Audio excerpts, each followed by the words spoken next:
Hello everyone. तो आज की इस वीडियो में हम लोग सॉल्व करने जा रहे हैं बाई वीकली कॉन्टेस्ट 115 का problem number 3 longest unequal adjacent group subsequence 2। कि ये problem exactly longest increasing subsequence की तरह ही है। अगर आप लोगों ने वो प्रॉब्लम अच्छे से किया है तो एक बार प्लीज़ आप इस प्रॉब्लम को ट्राई कर सकते हैं। एक बार ही हम लोग प्रॉब्लम और समझ लेते हैं। इस प्रॉब्लम में हमें कहा गया है कि अपने को एक ऐसे वेक्टर दिया हुआ है स्ट्रिंग्स का। सी प्लस प्लस वालों के लिए बता रहा हूँ, बाकी कॉन्सेप्ट तो सेम है एल्गोरिथम। कि कैसे हम इस प्रॉब्लम में डीपी के बारे में थिंक करेंगे वो चीज़ हम देखने वाले हैं।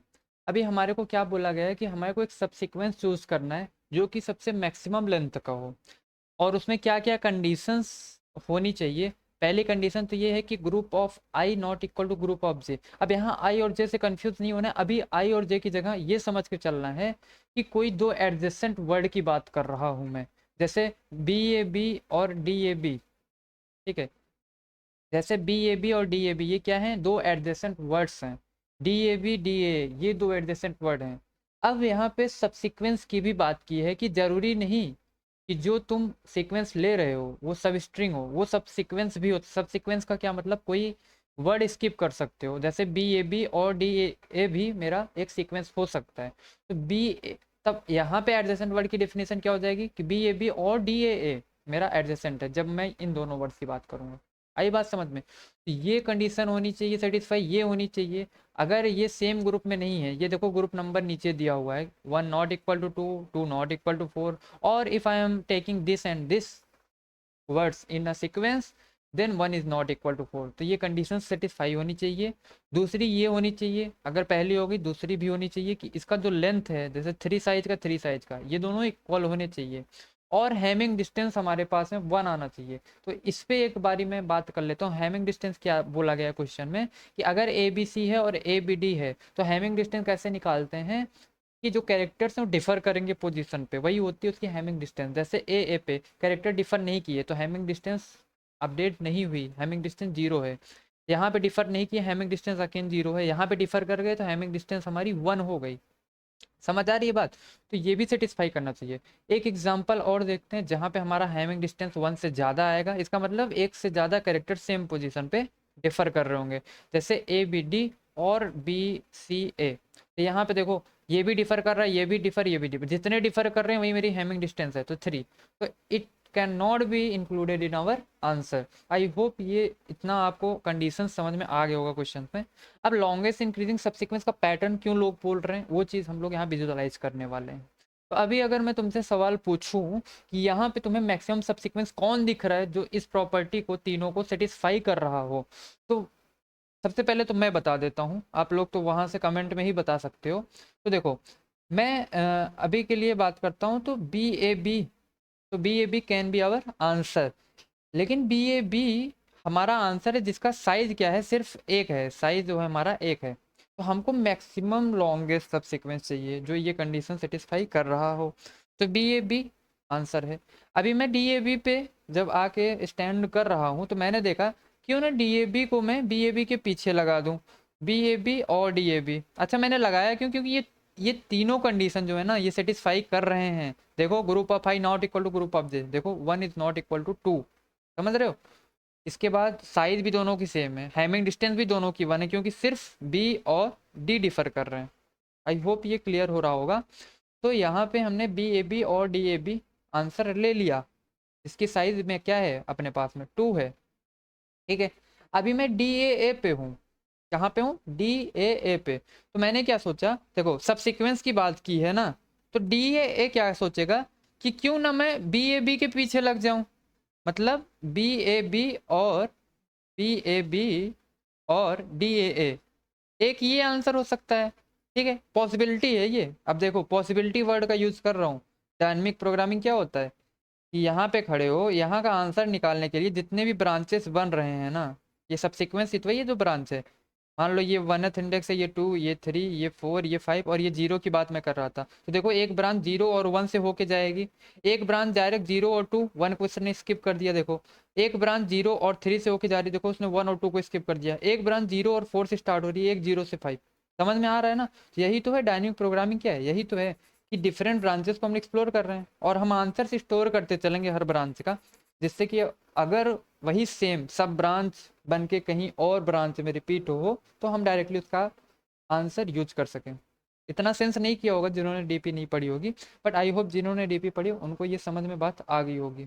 जिन्होंने नहीं पढ़ी उनको भी धीरे धीरे इस वीडियो के एंड तक समझ आ जाएगी कि मैं क्या कहने की कोशिश कर रहा हूँ। अब तुम ध्यान से देखो तो ये सेकेंड नंबर का इंडेक्स था, तो सेकेंड नंबर ने जब जीरो वाले से ये कंडीशन देखनी चाहिए, ये वाली जो कंडीशन है ये उसने देखनी चाहिए, तो सेटिस्फाई हो गया। तो जी नहीं, ये चीज़ नहीं हो सकती, ये मैंने गलत कर दिया। क्यों नहीं हो सकती? क्योंकि हैमिंग डिस्टेंस इन दोनों का सेम नहीं है। कैसे नहीं है? बी ए बी और डी ए ए, तो देखो दो कैरेक्टर डिफर कर रहे हैं, तो ये पॉसिबल नहीं हो सकता। ठीक है भैया, फिर हमारा सेकेंड इंडेक्स क्या सोचेगा, क्यों ना फर्स्ट इंडेक्स से पेयर करके देखता हूँ ये कंडीशन सेटिस्फाई करे। मैंने कहा बिल्कुल कर गया। मैंने कहा आई इज इक्वल टू 2 और जे इज इक्वल टू 1 के लिए ये मेरा सेटिस्फाई कर रहा है। इसका मतलब मेरा पॉसिबल आंसर क्या हो सकता है? D A B and D A A. इसका मतलब अगर मैं ये 1 इंडेक्स और 2 इंडेक्स की बात करता हूँ तो this can be my answer. इसकी मैक्सिमम लेंथ कितनी हो गई इस वेक्टर की? 2। एक डी ए बी हो गया, एक डी ए हो गया। आई होप यहाँ तक मेरी बातें आप लोग को समझ आ गई होंगी। अभी मैं थर्ड इंडेक्स पे खड़ा हूँ। अब थर्ड इंडेक्स वाला बंदा क्या सोचेगा कि यार क्यों ना मैं जीरो इंडेक्स वाले के साथ में लग जाऊँ, सब सीक्वेंस चाहिए ना, तो हर एक पिछले इंडेक्स से एक नई ब्रांच बन रही होगी, जैसे कि B A B D D A से, इसके बाद D A B D D A से, फिर D A D D A से। समझ रहे हो ना? तो डी डी ए क्या करना चाहेगा, डी डी ए क्या करना चाहेगा भैया, पीछे जाके चेक करो सारे इंडेक्सेस पे, चेक करो क्या बी ए बी के साथ पेयरिंग हो सकती है, क्या बी ए बी के साथ पेयरिंग हो सकती है। तो मैंने सोचा कि यार ये कंडीशन सेटिस्फाई करवा लो तो हो सकती है। तो फिर से मैंने देखा कि हैमिंग डिस्टेंस ही इक्वल नहीं है, हैमिंग डिस्टेंस ही नहीं इक्वल है। अब थ्री वाला क्या चेक करेगा? वन के साथ में, कि शायद वन से एक नया सब सीक्वेंस स्टार्ट हो रहा हो जो कि 1,3 वाले को इंक्लूड कर रहा होना चाहिए, ऐसा कुछ। तो D B sorry D D A ने अब किससे चेक किया? डी डी ए ने चेक किया डी ए बी से, चेक करना चाहा तो भैया ये तीनों कंडीशन सेटिस्फाई अगेन होनी चाहिए। सेटिस्फाई होने के लिए तो मैंने चेक किया क्या इसका हैमिंग डिस्टेंस 1 है, D D D A B. नहीं, हैमिंग डिस्टेंस ही नहीं 1 है, तो इसका मतलब ये हमारा आंसर नहीं हो सकता, नहीं हो सकता ना। तो फिर मैं क्या करूँगा, 3 वाले को 2 के साथ चेक करूँगा, क्या होगा वो, D D A comma D A. क्या ये सेटिस्फाई कर रहा है? ये तीनों कंडीशन कर रहा है, तो फिर ये हमारे काम की वैल्यू है। फिर से हम चेक करेंगे। हमने कहा डी डी मैच कर गया, लेकिन डी ए नहीं मैच किया और ए मैच किया, इसका मतलब हैमिंग डिस्टेंस अगेन 1 निकल के आई। अब 1 निकल के आई तो again it can be my answer, it can be my answer. समझ रहे हो ये कहाँ से? ये या तो ये 4 है, ये क्या है, मैंने क्या लिख दिया, डी ए डी डी, हाँ ये मेरा 3 है और ये मेरा 2 इंडेक्स है। तो ये भी हमारा एक लॉन्गेस्ट सबसीक्वेंस बना सकता है फ्यूचर में। कभी हर एक इंडेक्स पकड़ो तो पिछले सारे इंडेक्सेस से उसको चेक करना है। ठीक है, तो यहाँ पे अगर मैं क्लियर कट बात करूँ तो इसका आंसर क्या निकल के आना चाहिए, इसका आंसर क्या निकल के आना चाहिए। अब देखो डीपी कैसे यूज होती है। देखो मैं बीच में डिस्कस किए भी नहीं, डायरेक्ट यहाँ पे आ जा रहा हूँ, क्योंकि आई होप मेरी बातें आप लोगों को सेंस की होंगी। जब हम जीरो पे थे तो मेरे पास सिर्फ बी ए बी आंसर निकल के आया, क्योंकि उसके पहले कोई इंडेक्स था ही नहीं, था ही नहीं, तो चेक किससे करेगा। अब बात आती है कि डी ए बी ये सोच रहा है किस वाले आंसर के पीछे, पीछे से जो सब सीक्वेंस चला आ रहा है मैक्सिमम, कौन से वाले के पीछे लगूं कि तुम मुझे मैक्सिमम आंसर मिल जाए, मैक्सिमम लेंथ मिल जाए। तो ये डी ए बी किससे किससे कोशिश करेगा? किसी से नहीं कर पाएगा, सिर्फ जीरो इंडेक्स से कर पाएगा, एक ही इंडेक्स ही है। तो इसका मतलब ये डी ए बी किसके पीछे लगना जाएगा? बी ए बी के पीछे लग के ये डी ए बी बना देगा। ठीक है, जो कि ये तुम्हें दिख भी रहा है। अभी मैं सेकंड इंडेक्स पे आ गया। सेकंड इंडेक्स पे आया तो देखो डी ए ये सोच रहा है मैं किसके पीछे लग जाऊं। तो देखो एक तो उसके पास ऑप्शन है कि जीरो इंडेक्स के पीछे लग जाऊं, एक तो ऑप्शन है 1 वाले के। अब तुम बताओ 1 वाले पे भी तो आंसर अपडेट हो चुका है, 1 वाले पे देखो ये वाली स्टेट आ चुकी है। इसीलिए मैं कह रहा हूँ कि जीरो वाले के लिए अलग चेक करें। देखो कैसे होगा ये डीपी, कैसे सब सीक्वेंस में खेल रही है। देखो जब मैं 2 वाले को जीरो वाले के साथ चेक करूंगा तो ये आंसर कुछ ऐसा आएगा, B A B D A. ठीक है, डी ए, ये मेरा आंसर अपडेट होगा। समझ रहे हो? जब मैं जे इज इक्वल टू जीरो के लिए इसको प्रोसेस करूंगा, किसको, i इज इक्वल टू 2 को, तो मेरा ये आंसर आएगा। अब जब मैं j इज इक्वल टू 1 पे आऊंगा ना, तो मेरे पास कुछ सीन ऐसा बन रहा है, B A B D A B D A. तो मैं देखो यहाँ पे समझ में आ रहा है, बहुत क्लियर समझ में आ रहा है कि कौन सा वाला मैं चूज करना चाहूंगा। क्या मैं जीरो से जो ब्रांच स्टार्ट हो रही है, 0 3 मतलब जो इंक्लूड कर रहा है उसको करना चाहूंगा, कि जो 1 से ब्रांच स्टार्ट हो रही है, भैया जो 1 से हो रही है उसको करना चाहोगे ना। तो इसका क्या मतलब हुआ कि अगर डीपी ऑफ आई मतलब क्या, डीपी ऑफ आई पे मेरे ये पड़ा था, ठीक है। अब नया वाला जो बन रहा है हमारे पास आंसर, वो देखो मैक्सिमम लेंथ का बन रहा है, उसमें 3 साइज का है। मैं 3 साइज वाला चाहूंगा ना, तो देखो मैंने अपडेट कर दिया सबसे बड़ी साइज वाले को हमेशा इस करंट इंडेक्स पे, समझ रहे हो। अब देखो 1 पे सिर्फ j इज इक्वल टू 1 था और i इज इक्वल टू 2, उसने सारे जो पीछे आंसर है सबको इंक्लूड कर लिया। क्यों, क्योंकि 1 पे भी तो पीछे से सारे जो मैक्सिमम लेंथ का सब सीक्वेंस बन रहा है वही स्टोर रहा होगा। आई होप ये बातें सेंस कर रही होंगी। तो यहाँ पे ये अपडेट हो गया, ठीक है। इसी तरीके से अगर मैं बात करूँ i इज इक्वल टू 3 के लिए, i इज इक्वल टू 3 के लिए क्या होगा। अब i इज इक्वल टू 3 के लिए मैं बात करूँ तो अगेन डी डी ए किसके पीछे लग के मैक्सिमम आंसर जनरेट कर रहा होगा, तो सबसे पहले j इज इक्वल टू 0, तो j इज इक्वल टू 0 है ना, तो j इज इक्वल टू 0 इसके पीछे लगाओ, जरा इसके पीछे लगाओ डी डी ए, तो कितने लेंथ का जनरेट हो रहा है, 2 लेंथ का। लेकिन उसके पहले वो तीनों कंडीशंस भी सेटिस्फाई करनी है, एक हैमिंग डिस्टेंस वाला, एक दोनों की साइज वाला, और एक दोनों के ग्रुप इक्वल नहीं होने चाहिए। तो ग्रुप मैंने ऐसा लिया इस एग्जांपल में कि कोई इक्वल नहीं मिलेगा आपको ग्रुप, अगर आप ऐसे नहीं चेक कर रहे हो तो 1 4 4 आपको ग्रुप सेम मिलेगा ही नहीं, एक दो जगह मिल सकता है, जैसे 1 4 4 आपने चूज कर लिया तो ये 4 4 की वजह से ही कैंसिल हो जाएगा, वर्ड चेक करने की ज़रूरत ही नहीं है। तो ठीक है, लेकिन मैं एकदम जो अच्छे से आपको समझ में आएगा वो चीज़ें समझाना चाहता हूँ कि देखो यहाँ पे डी डी ए अगर जे इक्वल 0 की बात करूँ तो बी ए बी के पीछे लगने पे 2 लेंथ जनरेट कर रहा है। लेकिन अगर मैं जे इक्वल टू 1 की बात करूँ तो डी डी ए जब जे इज इक्वल टू 1 के पीछे लग रहा है, जे इज इक्वल टू 1 मतलब डी पी ऑफ 1 के पीछे, तो डी डी ए ऐसे लगेगा। लेकिन फिर से मैंने कहा वो तीनों कंडीशन सेटिस्फाई होनी चाहिए हर बार ये चेकिंग के लिए, मैं बस समझाने के लिए ये लिखते जा रहा हूँ, ये मान के ये तीनों कंडीशन हमेशा सेटिस्फाई है, ठीक है। तो डी डी ए, तो यहाँ पे देखो 3 लेंथ मिल गया, समझ रहे हो बात। अब डी डी ए को अगेन मैं सेकेंड इंडेक्स से चेक करूंगा, अगर यहाँ पे मैंने डी डी ए रख दिया तो देखो ये 4 लेंथ का मिल गया, इसका मतलब मुझे बार बार अपडेट करना जो मैक्सिमम लेंथ की है। तो ये देखो मेरा फाइनल आंसर क्या अपडेट हो गया, ये अपडेट हो गया। इसी तरीके से मैं फोर्थ वाले की बात करूँ तो फोर्थ वाला फिर 0 से चेक करेगा, जे इज इक्वल टू 1 से चेक करेगा, जे इज इक्वल टू 2 से चेक करेगा, जे इज इक्वल टू 3 से करेगा, जिससे कि जो मैक्सिमम लेंथ जनरेट हो जाए। अब देखो जे इज इक्वल टू 4 के लिए मैं एक बार ही समझा दे रहा हूँ, sorry I is equal to 4 के लिए, फिर तुम बहुत अच्छे से समझ जाओगे कि मैंने इसमें क्वेश्चन में क्या करने की कोशिश की है। इज इक्वल टू 4 की बात कर रहा था मैं, तो बी ए सी, अब मैं क्या करूंगा, आई इज इक्वल टू 4 के लिए मैं जे इज इक्वल टू 0 चेक करूंगा, तो बी ए बी और बी ए सी को चेक करो, बी ए बी और बी ए सी कुछ क्या तीनों कंडीशन सेटिस्फाई कर रही, साइज सेम है, इसके बाद में ग्रुप डिफरेंट है, ग्रुप नंबर्स डिफरेंट हैं, अब हैमिंग डिस्टेंस भी मेरा 1 है, तो बी ए सी आंसर हो सकता है, तो जी हाँ बिल्कुल हो सकता है। तो मैं क्या करूँगा कि यहाँ पे अब मैं इस आई इज इक्वल टू 4 के लिए प्रोसेस कर रहा हूँ, तो मैं क्या करूँगा यहाँ पे बी ए बी के पीछे एक बारी क्या लगा दूंगा, बी ए सी लगा दूंगा, ठीक है। मैंने बी ए सी लगा दिया, मतलब डी पी ऑफ 4 मेरा किस में अपडेट हो चुका है, बी ए बी का बी ए सी में। अब मैं बी ए सी को अगेन डी ए बी से चेक करना चाहूँगा फर्स्ट वाले से, तो यहाँ पे क्या मैं बी ए सी रख सकता हूँ, नहीं रख सकता, क्योंकि हैमिंग डिस्टेंस ही 1 से ज़्यादा है, तो नहीं रख सकता। यहाँ पे रख सकता हूँ क्या, अगेन नहीं रख सकता, तीनों कंडीशन में से कंडीशंस फेल हो रही होंगी। बी ए सी यहाँ रख सकता हूँ क्या, नहीं रख सकता। तो इसका मतलब फाइनल आंसर क्या रिजल्ट रहा, जो मैं रख सकता था और जो मैक्सिमम लेंथ का था।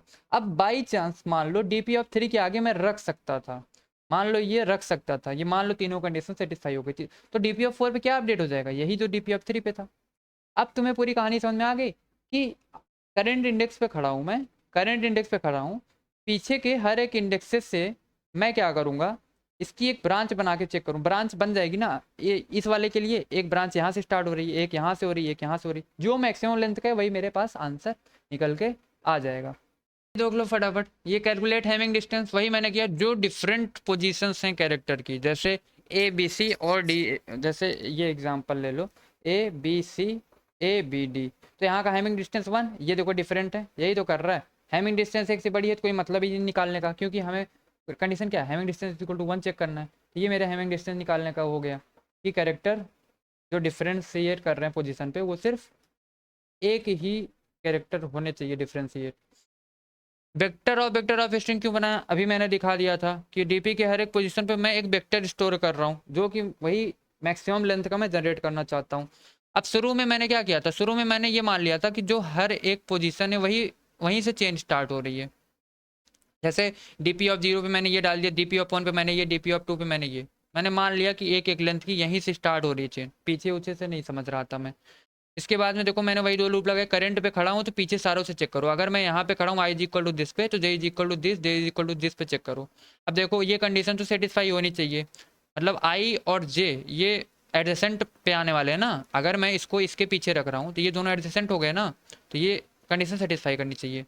और अगर मैं सी ए बी को इसके पीछे रख रहा हूँ तब भी ये दोनों एडजेसेंट हो गए ना, तो ये कंडीशन सेटिस्फाई होनी ही होनी चाहिए। अब हैमिंग डिस्टेंस कैलकुलेट किया, अगर उसकी वैल्यू 1 है तो क्या क्या चेक करो कि जो इस पे वैल्यू है अगर इसको मैं इसके पीछे लगाता हूँ क्या आंसर बड़ा आ रहा है जो यहाँ पे स्टोर है। जैसे यहाँ पे 1 स्टोर था तो अगर मैं इसको इसके पीछे लगाता हूँ तो देखो 2 हो जाएगा, आंसर 2 हो जाएगा ना लेंथ। पहले इस वाले इंडेक्स पे सिर्फ सी ए बी था कि सी ए बी से ही मेरी लेंथ स्टार्ट हो रही है चेन की, लेकिन अब सी ए बी के पीछे लग के 2 लेंथ की बना देगा। तो वही मैंने चेक किया है कि क्या ये जो करंट है ये जिससे मैं इसको डालना चाहता हूँ जिस वाले सीक्वेंस में, क्या उसमें ऐड होने पे ज़्यादा आंसर दे रहा है ये। तो अगर हाँ तो D P of I is equal to D P of J कर दो। इसका मतलब सी ए बी पे जो आंसर अपडेट हुआ है वही डाल दो। जैसे कि मान लो कि ऐसा मान लो बस कि सी ए बी मेरा बी ए बी और डी ए बी के पीछे लिख के मैक्सिमम आंसर दे रहा होता, तो सी ए बी इस वाले पे जो मैंने सिर्फ सी ए बी डाला था